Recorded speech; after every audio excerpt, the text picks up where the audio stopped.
The concepts that this iCinemagraph attempt to address are those of buoyancy. Initially, I wanted to work with the concept of density, which plays a critical role in the principles of buoyancy. I found that the design ideas I had formulated in my head were more specifically about buoyancy than density, buoyancy being a natural application of density. So the idea evolved from a general to a more specific expression of density. The idea also evolved from dealing strictly with liquids to contrasting the behavior of a gas in a liquid in one iCinemagraph with a solid in a liquid in the second, thus providing two different essences of buoyancy.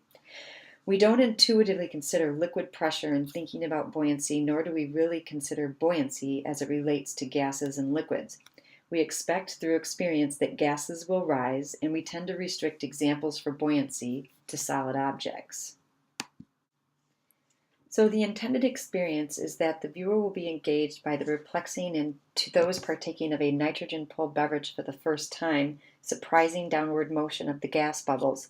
This downward flow of bubbles should contradict previous experiences with how gases behave in fluids.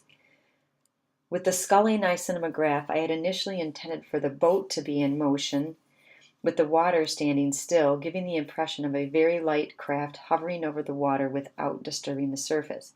This is a technically challenging effect to achieve.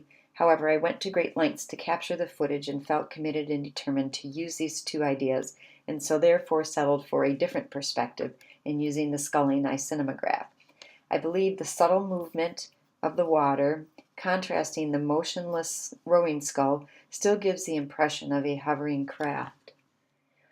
The intended correlation between the two iCinemagraphs is more to perturb understanding than to provide a harmonious assimilation of the two artifacts.